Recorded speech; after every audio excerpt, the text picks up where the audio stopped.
تو پھر زکریا علیہ السلام نے اپنی اہلیہ کی جو بھانجی تھی حضرت مریم ان کو لے کے پالا.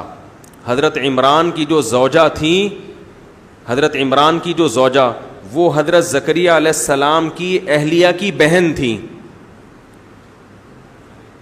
حضرت عمران بھی بنی اسرائیل میں سے تھے نا، بڑے بزرگ تھے جن کا قرآن نے تذکرہ کیا ہے. تو حضرت عمران کی جو زوجہ تھیں وہ بڑے گھرانہ، چونکہ یہ پیغمبروں کا گھرانہ تھا، تو انہوں نے یہ منت مانی کہ میرے بیٹا پیدا ہوا، میرے بچہ پیدا ہوا تو دین کی خدمت کے لیے، بیت المقدس کی خدمت کے لیے وقف ہے. مسجد کی جو بیت المقدس ہے نا، تو مسجد کی خدمت کتنی بڑی فضیلت ہے. دیکھو جب مسجد میں آیا کریں نا تو یہاں خادموں کے ہاتھ بٹایا کریں، دریاں بچھا دیں، تھوڑا سا خادموں سے پوچھ لیا بھائی کوئی جھاڑو تو نہیں لگانی، جھاڑو دے دیا کریں مسجد میں، کوئی برائی کی بات. انسان جب اللہ کے لیے اپنے آپ کو مٹاتا ہے تو اللہ اس کو بلند کرتے ہیں. تو مسجد میں جھاڑو لگانے سے کبھی بھی عار محسوس نہیں کرنی چاہیے. تو انہوں نے نظر مانی، مگر بیٹے کے بجائے کیا پیدا ہوئی؟ بیٹی. پھر ان کا انتقال ہو گیا کچھ وقت کے بعد. تو یہ ہوا کہ ماں جب نہیں ہے تو کون پالے گا؟ تو جب شریعت میں حکم یہ ہے کہ ماں کے بعد اگر ماں نہ ہو نا تو ننیال کا حق زیادہ ہے بچے کو پالنے کا. تو ننیال میں جو حضرت زکریا کی اہلیہ تھیں وہ حضرت مریم کی کیا تھیں؟ خالہ تھیں. تو ان کے نام پورا آیا، اور اللہ بھی یہی چاہتے تھے اور شریعت کا بھی یہی ہے. تو پھر حضرت زکریا علیہ السلام نے ان کو پالا، جو کہ حضرت مریم کے خالو تھے. سمجھ رہے کہ نہیں سمجھ رہے؟ پھر حضرت مریم کیونکہ پیغمبروں کی اولاد ہیں، تقوی، ان کی عبادت جس کا قرآن نے تذکرہ کیا حضرت مریم کی پاک دامنی کا، تو اللہ نے پھر ایک معجزہ ظاہر کیا اور بنی اسرائیل کے آخری پیغمبر پیدا کیے. اور وہ ایسے عظیم پیغمبر کہ وہ اتنا بڑا معجزہ کہ حضرت مریم کو نکاح کے بغیر کیا ملا؟ عیسیٰ علیہ السلام. عیسیٰ علیہ السلام. اب چونکہ تہمتیں لگ رہی تھی کہ یہ تو معاذ اللہ نقل کفر ولد الزنا ہے، تو اللہ نے حضرت مریم کی براءت کے لیے حضرت عیسیٰ کو ماں کی گود میں بولنا سکھا دیا، تاکہ ظاہر ایک آزمائش میں اللہ نے ڈالا ہے تو بری کون کرے گا؟ اللہ. تو حضرت مریم پریشان ہیں. یہ سب انشاءاللہ ہم سورہ مریم میں یہ پڑھیں گے آیتیں. ابھی تو تاکہ آپ کو حضرت عیسیٰ کا پس منظر آ جائے، حضرت موسیٰ کا اور داؤد اور سلیمان علیہ السلام، یہ تمام پیغمبر جو ایک دوسرے کی اولادوں میں ہیں، ان کا ایک پس منظر بنی اسرائیل کا آپ کے سامنے آ جائے. تو حضرت عیسیٰ علیہ السلام نے گواہی دی کہ یہ میں اللہ کا بندہ ہوں، آتانی الکتاب، میں ولد الزنا نہیں ہوں، میں تو ایسا پیغمبر ہوں جس کو کتاب ملے گی.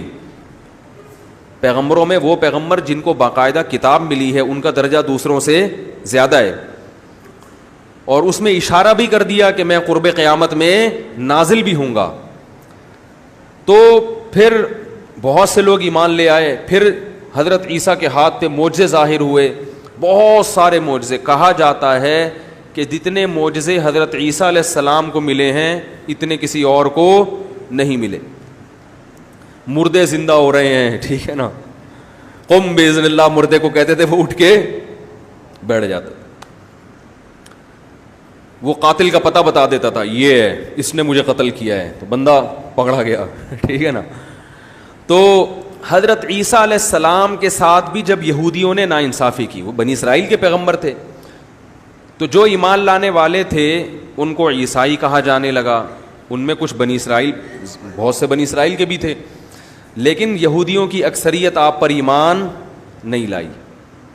چونکہ ان کی عادت تھی، قرآن بیان کرتا ہے کلما جاءہم رسول بما لا تہوی انفسہم، جب بھی کوئی پیغمبر ایسی بات لے کر آتا جو ان کی خواہشات نفسانیہ کے مطابق نہیں ہوتی تو انکار کر دیتے تھے.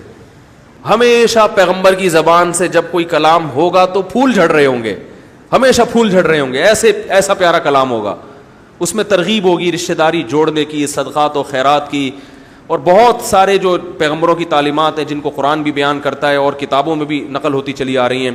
تو اللہ نے دلائل کی انبار لگا دی ہے کہ عیسیٰ ابن مریم اللہ کے سچے پیغمبر ہیں، یہ ولد الزنا نہیں ہے. پھر کیا ہوا کہ یہودیوں نے آپ کی نہیں مانی. اور یہودیوں نے بالآخر آپ کو سولی پہ لٹکایا، مگر اللہ کہتے ہیں ہم نے عیسیٰ ابن مریم کو بچایا.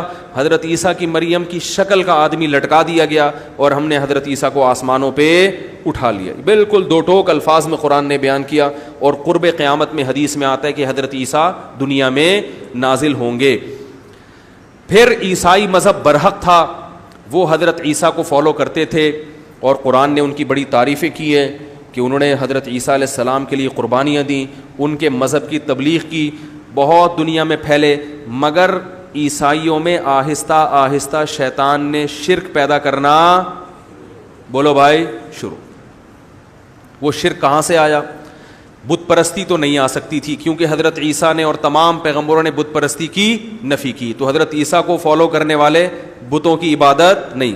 آج بھی آپ جاؤ عیسائیوں کے قبرستان دیکھو، قبریں ایک بالش سے زیادہ اونچی، یا ممکن ہے 2-4 بالش ہوں، مگر جو پکی پکی قبریں ہوتی ہیں نا، جیسے ہمارے یہاں مزار ہوتے ہیں، بزرگوں کے لوگوں نے مزار، اس طرح کے مزار عیسائیوں میں آج بھی نہیں. وہ قبر پرستی کو نہیں مانتے. السلام کو جب عیسائیوں نے شرک شروع کر دیا اور ان کی تعلیمات کو بالکل جس توحید کے لیے آئے اسی پیغمبر کے ماننے والوں نے اسی کو اللہ کی ذات میں شریک کر دیا.